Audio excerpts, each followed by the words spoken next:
So much. Joining us now is Democratic Congressman Adam Schiff of Burbank. He is the chair of the House Intelligence Committee, previously served as the lead House impeachment manager during President Trump's first impeachment. Congressman Schiff, good to see you. Welcome back. Good to see you. Thank you. All right.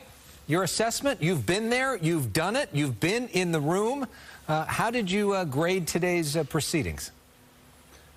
Well, I thought the House managers put on an incredible and powerful case, emotionally powerful.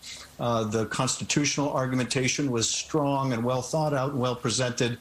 Really a flawless presentation, but then the evidence is so powerful and the constitutional history is also so persuasive that they really had the much better case to make. The defense, on the other hand, a very long, rambling presentation by Mr. Castor that I think left even the Republicans scratching their head. But at the end of the day, just watching 13 minutes of horrifying video, seeing the president's central role in inciting that mob to attack the Capitol, Jamie Raskin is exactly right. This is the most serious abuse of constitutional authority by the president in our history. And if this kind of violence instigated by the president isn't impeachable, then nothing is. Yet after all of that, the majority of the Republicans voted that the trial itself is not constitutional and that the whole thing should stop.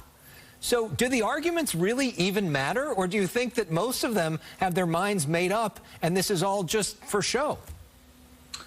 Well, I think the arguments really do matter because there are two juries here. There are the senators and there are the American people. And it's very important for the country to see just what kind of damage this president, this former president, wrought on the United States.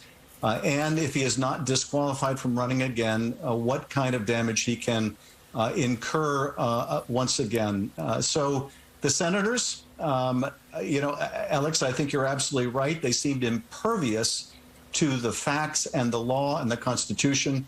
There are times where the text is ambiguous. That's not the case here. The Constitution says the Senate shall have the power to try all impeachments. Of course, this president was impeached while he was in office. Mitch McConnell made the decision not to start the trial until he was out of office, and now is arguing, well, we can't start the trial because I waited until he was out of office.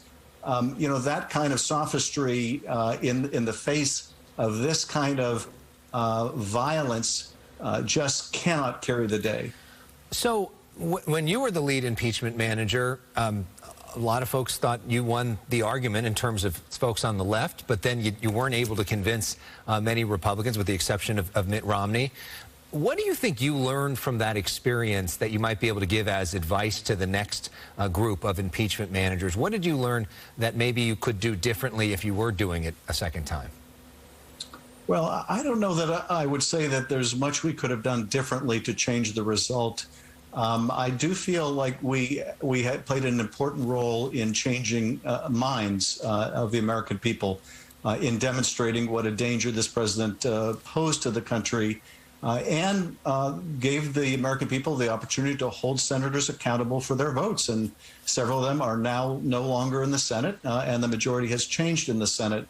But the fact that senators, found, many of them, that the president was guilty in the last trial, and yet decided not to vote to convict, led to further catastrophe. And I hope that that's an abject lesson, frankly, for these senators, that if they, once again, in the face of overwhelming evidence, nonetheless shirk duty and vote to acquit, they place the country once again in harm's way. You know, the current president of the United States, Joe Biden, seems to be going out of his way not to watch this trial and to project that he is working on the issue of COVID-19, which is still the issue that most of your constituents care the most about. That's the issue that impacts their lives more than perhaps the impeachment of Donald Trump does. I'm wondering if you can give a status update to your constituents back at home. Where are we at on COVID relief? And are Democrats basically committed? Do they have the votes to pass Joe Biden's $2 trillion plan without the Republicans if need be, and when? Well, Alex, I think you're absolutely right. Joe Biden is keeping his focus on that COVID relief package, on accelerating vaccinations. That's exactly what he should do. He doesn't have a role in this trial. He shouldn't have a role in this trial. And he's keeping his focus right where it should be. But at the same time, we are working on that relief package in both houses. I think we will be able to finalize it, take it up in both houses in the middle of March, and get help out to the American people who desperately need it. Whether there will be Republicans to go along with the package, I don't know. Their proposal, I think, is way too small and way too inadequate for the magnitude of the need out there. And that doesn't mean that there won't be Republican pieces incorporated into the package. And even so, the larger package has the support of so many Republican governors and mayors who understand the dire predicament of their constituents. So it will be, I think, a package that's supported by Democrats and Republicans, even if that may not be reflected in the vote in the Congress. So most of the people watching this right now should expect a $1,400 check sometime at the end of March. Is that what you're saying? I think so, yes. Joe Biden has made it abundantly clear he's not budging on that $1,400 check, and neither are we. And I would hope and expect we get this done in the middle of March, and those checks go out immediately thereafter, and by the end of March, that people have additional help to stay in their homes, put food on the table, and equally important that we have a lot of money, a new infusion of resources into those vaccines, so they not only get the financial help, they get that shot in the arm they need to protect themselves and their family. Of course, you are in the news recently. Now to your favorite question that you don't want to answer, which is about whether or not you will even still be in Congress in March. There are lots of reports out there that behind the scenes you are lobbying for the job of California Attorney General. Xavier Becerra, if confirmed, will leave his post as California Attorney General and become the Health and Human Service Secretary for Joe Biden. So, are those reports true? Are you lobbying for the job of California Attorney General? And if so, why?